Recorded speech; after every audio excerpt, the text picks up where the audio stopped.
Hola, ¿qué tal a todos? Bienvenidos a Roqueando. Pido disculpas, mi computador se ha arruinado, por lo tanto pues no puedo editar ningún video, así que pues decidí hacer un video como este, hablando de un tópico en lugar de una reseña, un video del cual pudiera grabar y conforme lo grabara subirlo de inmediato sin ningún tipo de edición, porque sencillamente no puedo, así que espero que ahora que estoy grabándolo un poquito con otros artefactos, espero que el audio y el video sean lo suficientemente decentes. Eh, de todas maneras, seguiré publicando una serie de videos que ya tenía grabados, que ya tenía editados, que no es sino darles a publicar. De hecho, las dos últimas reseñas que publiqué pues eran videos que ya tenía preparados desde hace un tiempo. Aprovecho antes de entrar en materia brevemente para mencionar dos discos nuevos que justo estaba hablando de ellos. De hecho, de uno de ellos alcancé a hacer el video justo antes de que mi computador decidiera pasar a mejor vida. Del último disco de Imperial Triumphant, Alphaville, un disco de black metal, más bien de death metal, con mucha herencia el obscura de Gorguts, con elementos de vanguardia, disonancia, tonalidad, genial. Y sorprendentemente el último disco de Deep Purple, Whoosh, un disco que en principio no le aporta nada a la carrera de Deep Purple porque su legado está bien establecido. Sin embargo, me sorprendió gratamente una banda de 50 años sacar un disco de esas características. De todas maneras, una vez recupere el computador, grabaré bien los videos, los editaré y los publicaré porque no quiero pasarlos de largo. Bueno, en estos días, dado que, pues como les digo, se me arruinó el computador y dado que tuve pues un par de días libres de unas ocupaciones cotidianas, pues tuve la oportunidad de reflexionar un poco en torno a la historia del canal, a la breve historia del canal, un poquito más de un año tiene ya. Aprovecho para agradecerles profundamente porque aunque somos pocos, el canal ha crecido lentamente y ha parecido sumamente sano y satisfactoria tanto la experiencia mía en el canal como la retroalimentación que ha tenido. Entonces les agradezco profundamente. Sin embargo, me di cuenta que la intención del canal y lo que ha sido el canal durante este año de crecimiento, pues se han ido por dos caminos un poquito divergentes.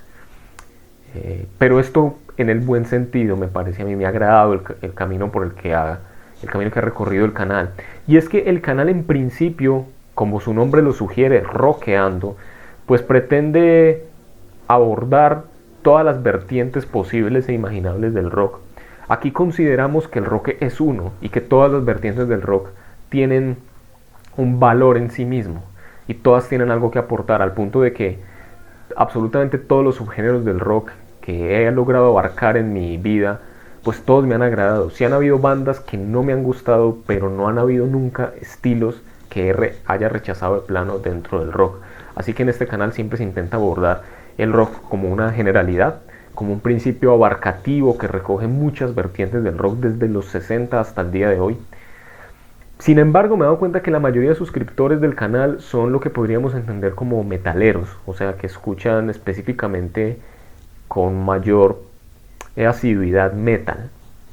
Y me doy cuenta de ello a raíz de la interacción que tienen los videos, de los comentarios, de las visitas, de los likes. Aunque los videos más populares del canal pues son de bandas que no tienen que ver con el metal, como The Strokes, Green Day, King Crimson. Los que ven esos videos en su mayoría no están suscritos o no siguen el canal con asiduidad, pero aquellos que sí son, sobre todo, creo yo, me puedo estar equivocando, pero según he visto la interacción del canal, son personas que están más cercanas al metal, que son más metaleros, ¿no? Yo mismo, digamos, he salido de allí. Yo empecé a escuchar música con asiduidad. Empecé mi camino de melómano, si se quiere, a raíz de escuchar metal, específicamente thrash metal. Cuando escuché thrash metal, me interesé de manera más profunda por escuchar música con mayor detenimiento. Y así hasta el día de hoy. Pero me he dado cuenta en estos años que dentro del ambiente del metal, uno lo puede ver pues en redes sociales, en conciertos, en videos, en general en el mundo del internet también. Y es que hay una serie de principios en el universo del metal, dentro de los fanáticos del metal, no dentro de las bandas. Una serie de principios, digo yo, prejuicios e incluso dogmas que pululan en el ambiente, que prácticamente articulan culturalmente, le dan coherencia cultural al ambiente del metal. Y que a mí me parecen sumamente problemáticos, criticables o, para emplear un término muy usado en los últimos años, tóxicos. Así que en este video quisiera abordarlos no con la intención de molestar a nadie, porque todos, creo yo, hemos caído, y yo mismo sigo cayendo en mayor o en menor medida en algunos de estos prejuicios. Ni tampoco voy a decir que todos los mantienen a rajatablas, no. De hecho, la mayoría de los prejuicios y los sesgos con los que uno convive en la vida cotidiana son casi que inconscientes. Uno no se percata de ellos a menos que los haga explícitos. Entonces este video es una especie de ejercicio terapéutico para expiar todo ese tipo de culpas que yo mismo he tenido, y que yo invito a que los miremos con una postura crítica, insisto, sin la intención de molestar a nadie. Si yo quisiera criticar a alguien de manera directa, pues lo mencionara con nombre y apellido, pero este no es el caso. Son una serie de principios que, como les digo, prejuicios que como que flotan en el ambiente y que a mí me parecen criticables. Por supuesto, tanto esta como todas mis opiniones en la vida están sujetas a la crítica, están sujetas al cambio, a la transformación, a mirarlas, a cambiarlas en función de distintos argumentos, distintas perspectivas, distintas circunstancias. Así que siéntanse libres de decirme qué tan equivocado estoy si así lo consideran, pero la idea es, digamos, articular un debate en torno a esto. No es algo que me preparé, no escribí un guión ni nada, pero sí es algo, además porque no podría editar, tendría que editar el video si escribo guión. Entonces, este será un ejercicio puramente limpio, o sea, lo que me salga de las tripas es lo que escucharán, aunque son cosas que desde luego he venido pensando durante todo el tiempo. Me las apunté por aquí. Voy entonces a abordarlos. Son en concreto 4 prejuicios que yo creo que son problemáticos y que por supuesto están articulados entre sí, no son 4 distintos, sino que los 4 forman una especie de unidad y tienen un mismo hilo conductor, y además abordándolos ustedes podrán entender un poco de qué va el canal, o sea, dar explícito de manera digamos conceptual, en parte de qué postura parto yo para abordar los videos, bajo qué criterios decido hablar de ciertos discos o de ciertas bandas o de ciertos géneros. O sea, con este video indirectamente también entenderán un poco de qué va el canal, porque en el canal yo intento estar lejos de esta serie de prejuicios. Prejuicio o dogma número 1, que pulula en el ambiente de los fanáticos del metal, no de las bandas, de los fanáticos: que todo lo popular es despreciable, o al menos que no es tan destacable como lo underground. Miren, despreciar la música popular es absurdo. En específico, el metal popular es aún más absurdo. ¿Por qué? Porque es la música popular la que performa la cultura, no la música underground. Es la música, decimos a veces que uno puede pensar que el arte es un reflejo de la sociedad, pero el arte también puede ser un mecanismo que lleve a cambios profundos o menos profundos en la misma. Pero sea uno o lo otro, sea que el arte sea una expresión de la sociedad o que el arte transforme la sociedad, lo cierto es esto. Aquello que puede transformar la sociedad y aquello que refleja la sociedad con más claridad son los fenómenos artísticos masivos, populares, no los undergrounds. O sea, uno puede articular una teoría de especie de subculturas. Claro que hay subculturas a lo largo del mundo, pero no van a ser significativas. Ninguna subcultura nunca es significativa a menos que se universalice, que se haga global. Y en eso la música popular juega un papel clave. O sea, es la música popular la que inspira movimientos posteriores. Para ponerles un ejemplo, ahora que estamos hablando de metal, pueden haber 20.000 bandas de thrash metal mejores que Metallica, musicalmente más creativas, pero Metallica es más importante que todas, nada más porque es más grande. Porque el 95% de bandas que llegaron después de Metallica dentro de ese estilo se inspiraron en Metallica, cogieron un instrumento por primera vez gracias a Metallica. Fue Metallica quien los introdujo al mundo, a mí mismo por ejemplo. Fue Metallica quien los inspiró para crear su propia banda, por ejemplo. No la banda de los vecinos que solo los conocen los familiares. No. Mekong Delta, una banda que me encanta, una banda súper infravalorada dentro del thrash metal, bandota, para mí una de las mejores, si no es que la mejor banda de thrash de la historia. Me encanta, me parece mejor que Metallica si se quiere, Pero es Metallica, es mucho más importante Metallica porque a Mekong Delta no la conoce casi nadie. Entonces la música popular es más importante precisamente porque es más popular, porque es la que performa la cultura, porque es la que crea influencia. Las bandas grandes son las que crean influencia, los artistas grandes son los que crean influencia. Y además, el rock ha sido popular durante muchas épocas, digamos. No es que el rock esté exento de caer dentro del paraguas de la música popular. En los 60, en los 70, en los 80 en parte, y en parte también en los 90, era el rock la música popular. O sea, Queen hoy en día sigue siendo igual de popular que millones de artistas de pop. En los 90 el grunge llevaba la batuta. Entonces el rock siempre ha tenido también popularidad. Uno podría decir que uno podría entrar a discutir si cuál es el valor artístico más allá de la mera influencia, y con eso vamos a abordar ahorita otro de los prejuicios que tengo aquí anotados. Pero el punto es el siguiente: la música popular, los fenómenos artísticos populares son los que performan la cultura, y en esa medida son importantes tenerlos en cuenta.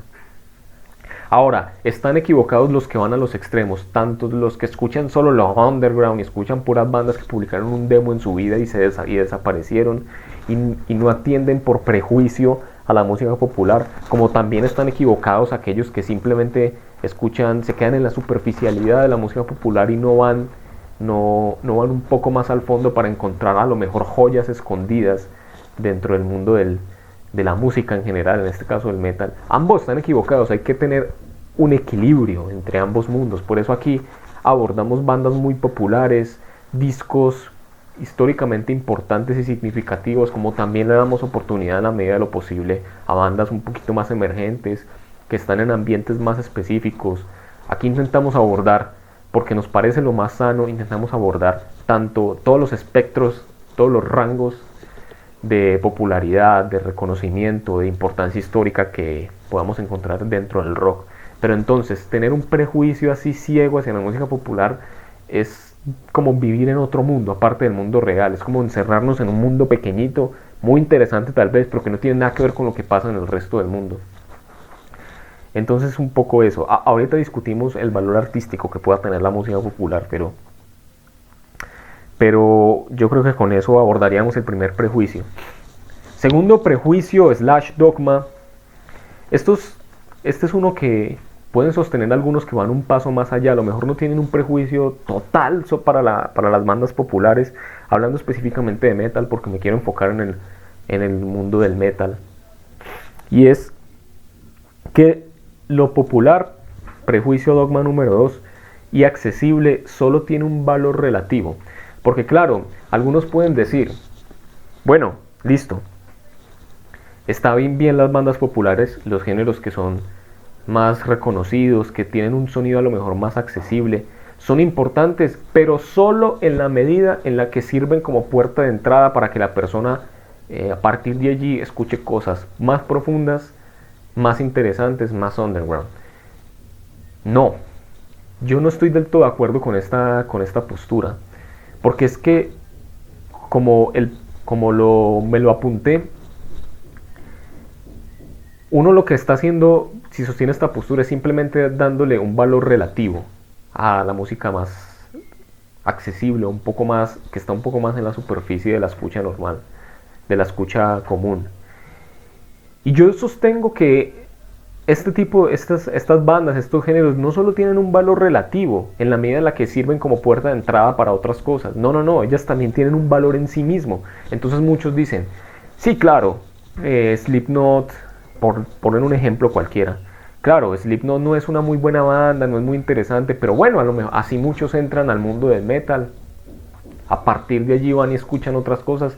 Entonces su valor queda reducido a eso, o en el mejor de los casos tal vez con una especie de valor nostálgico por ser la banda o el estilo con el cual me introduje al mundo de la música más underground dentro del metal.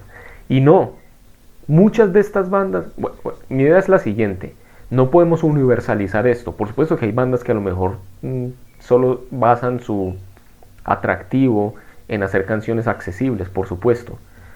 Pero muchas de estas bandas o muchos de estos estilos que denominamos como simplemente más accesibles tienen un valor en sí mismo. Tienen un valor en sí mismo porque están haciendo algo distinto con el rock. El new metal fue un género revolucionario.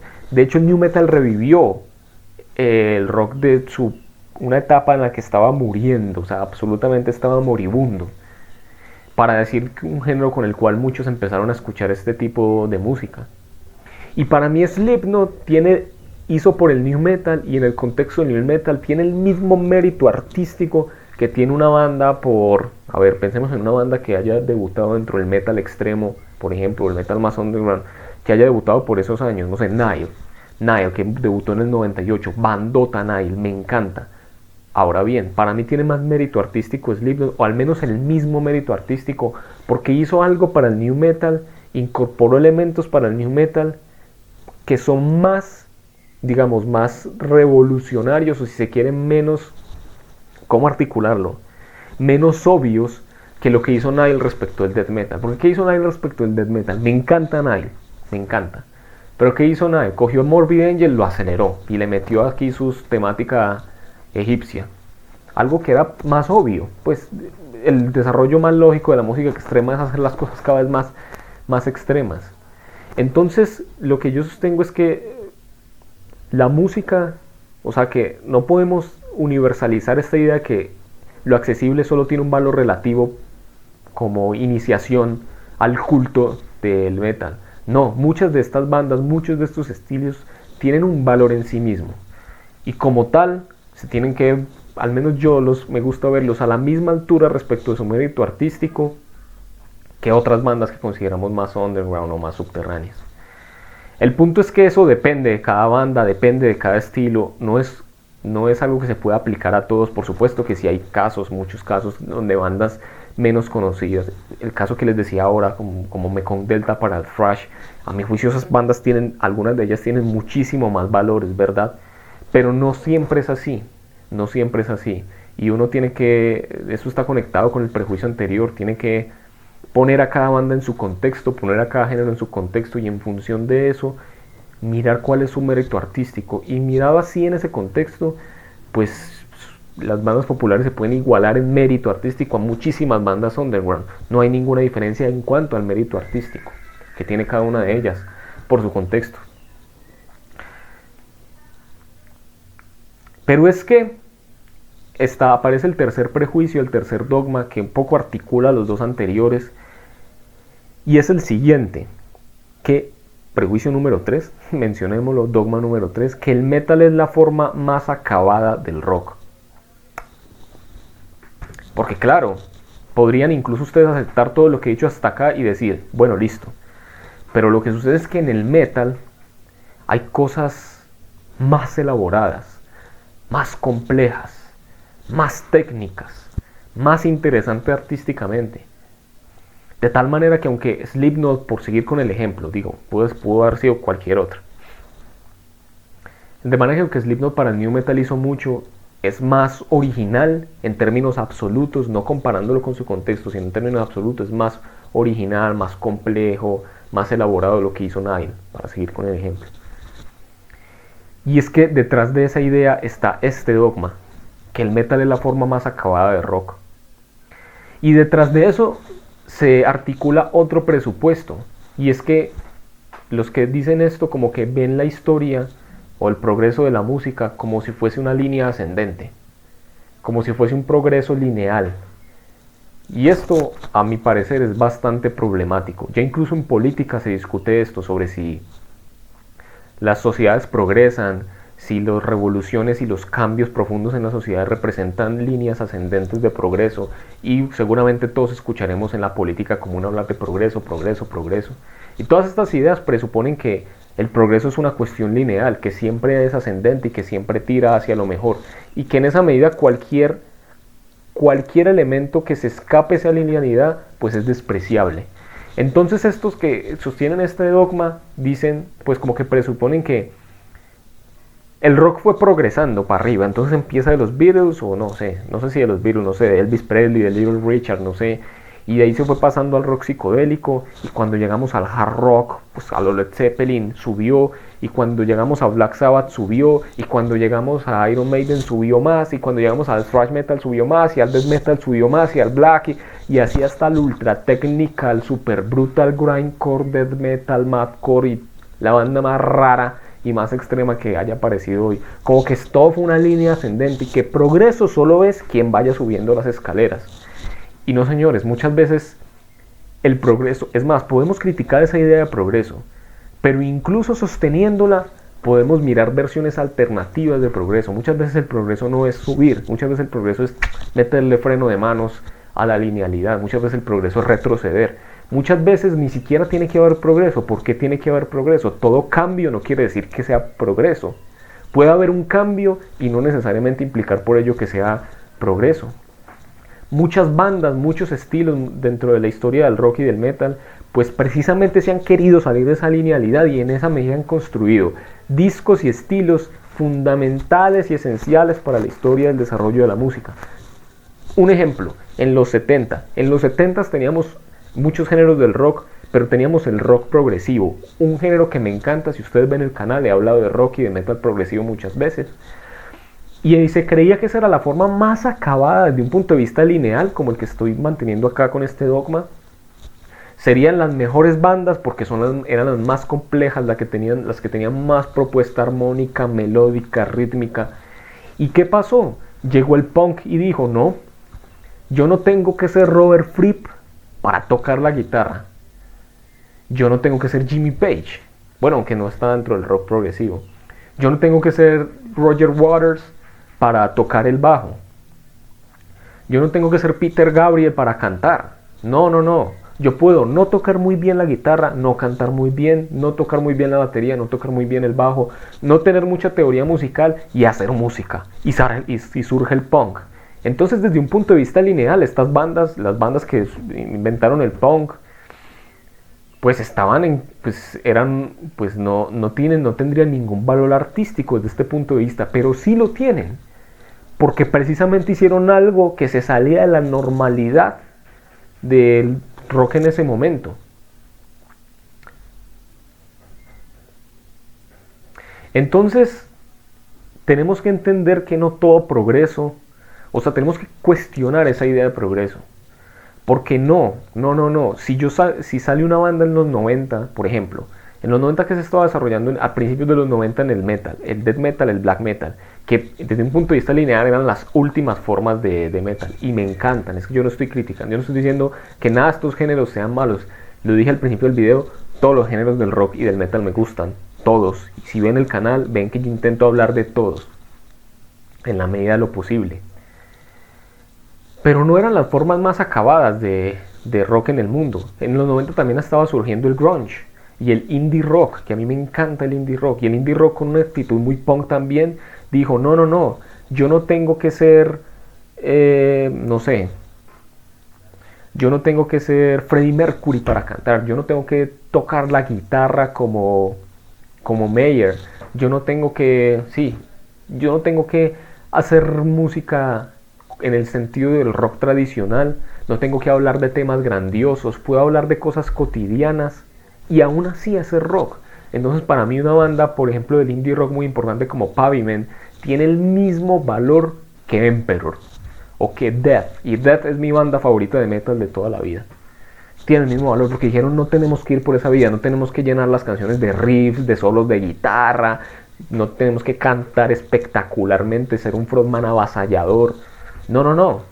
En lo cotidiano, desde un punto de vista muy humilde, podemos hacer rock también. Segundo, que tengo que conectar esto. Bien. Entonces, un poco la idea es que tenemos que cuestionar esa idea de progreso.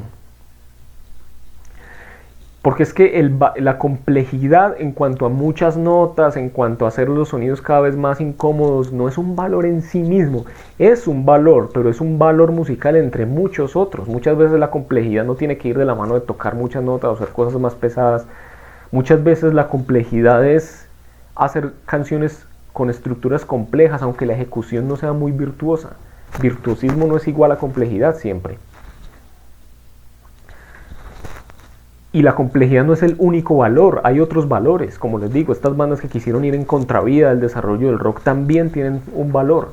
También tienen un valor y hay que rescatarlo. Insisto, yo aquí no estoy ponderando unos por sobre otros. No estoy diciendo que unos valgan más que otros. Estoy cuestionando precisamente esa idea. La idea de que unos tengan que valer más que otros nada más porque toca más notas o porque hace música más pesada o más diabólica.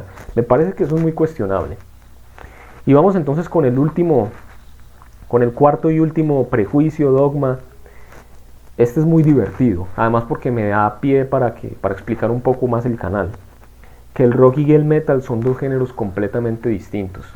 Histórica, cultural y socialmente es así. El metal es un subgénero del rock, pero más que cualquier otro subgénero se independizó. Yo creo que incluso más que el indie, por ejemplo, como que se independizó, tomó un camino propio y se ensimismó desde un punto de vista cultural, social, desde un punto de vista histórico. En eso es verdad. Sin embargo, hoy más que nunca, tal vez en un principio era así, pero hoy más que nunca, cada vez esas barreras se difuminan, se mueven, son fluidas, cada vez las distinciones son menos rígidas y hay cientos y cientos y cientos de ejemplos. Podría quedarme haciendo un video de 1 hora nada más con ejemplos, porque es que si ustedes se fijan, muchas de las bandas que idolatran ustedes, o que idolatramos, o que muchos metaleros idolatran, recogen influencias y sonidos externos al metal, a veces dentro del rock, o incluso a veces externos al rock mismo, por fuera de ellos.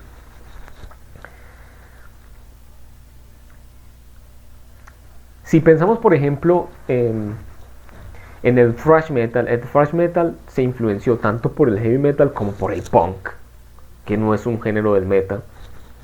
Si tomamos bandas que al inicio de los 90 estaban muy metidas dentro del metal, pero conforme iban avanzando su carrera a partir del segundo, tercero, cuarto disco, fueron haciendo discos distintos y muy creativos.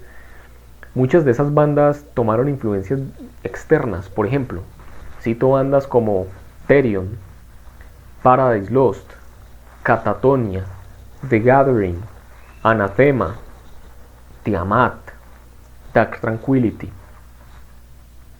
Estas bandas fueron incorporando bandas, digamos, vanagloriadas por muchos, también por mí, por muchos metaleros y también por mí.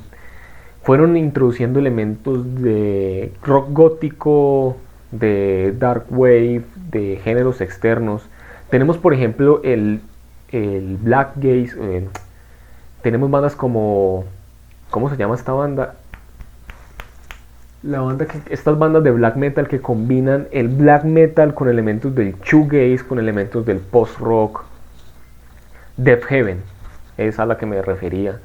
Tenemos una de mis bandas favoritas hoy en día, de la cual he hablado en el canal de casi toda su discografía, Leprous, que en los últimos discos incorpora elementos del math rock, del rock progresivo, del trip hop. Bandas populares como Slipknot o Deftones incorporan elementos Deftones de shoegaze, de la música experimental. Slipknot incorpora elementos del hip hop como buen new metal. Incorpora elementos del trip hop, un subgénero de la electrónica. Entonces cada vez más los géneros, las barreras muy establecidas que antes tenían los géneros se han difuminado. Opeth, si ustedes escuchan, ni siquiera al Opeth actual, al Opeth viejo, al Opeth metalero, pues tiene cosas folclóricas, de rock progresivo, tiene sensibilidades distintas que no son sensibilidades del metal, no lo son. Meshuggah, una de las bandas, yo sostengo que es la banda más importante del metal de los últimos 20 años, sus influencias máximas para hacer su propuesta rítmica sobre todo no vienen del metal, The Dillinger Escape Plan, una banda de la que vengo hablando haciendo un especial. En una entrevista Benjamin Bayman decía como para hacer Calculating Infinity, una de sus máximas influencias y uno de sus discos favoritos de toda la vida es el OK Computer de Radiohead. ¿Qué putas tiene que ver Radiohead con el metal? Y sin embargo ahí está, trayendo influencia. Entonces, cada vez las barreras se difuminan más. Yo tengo un video también en el canal que es si el rock está muerto, en el que abordo esa pregunta y allí también sostengo lo mismo. Eso le está pasando a casi todos los géneros. Cada vez más hay mezclas, hay combinaciones y las barreras se rompen y se rompen y se rompen y se rompen. hasta que estamos en un punto en el que estamos llegando casi que la música se termina convirtiendo en una masa gris de muchas cosas, un popurrí, una mezcolanza, lo cual lo hace sumamente interesante porque nos expande el horizonte, nos expande los oídos, y en gran medida por eso el canal lo decidí no a orientar a un público muy específico, como a un género muy específico. A lo mejor si lo hubiera hecho el canal hubiese crecido más, sino que intento, sí, dentro del rock, porque es con el género con el que más estoy familiarizado, abordarlo en un sentido amplio, porque como les digo, las barreras cada vez son más difusas. Entonces, aunque culturalmente el rock y el metal, se ha separado mucho del rock, musicalmente cada vez es más difícil. Yo creo que incluso culturalmente cada vez va a haber más mezclas, porque cada vez el público del metal tiene menos miedo a decir que les gusta otras cosas por fuera del metal, aunque sigue habiendo una especie de actitud de culpa muy rara. Yo a veces veo comentarios en páginas de metal o en reseñas que siempre que van a decir que les gusta otra cosa, como que tienen que pedir perdón o aclararlo. Es como que tienen una culpa interna, y antes incluso de decir que les gusta otra cosa, como que piden perdón o dicen, bueno, esto no es metal y no es pesado, pero bueno, yo lo disfruto. No, ¿por qué? ¿Por qué?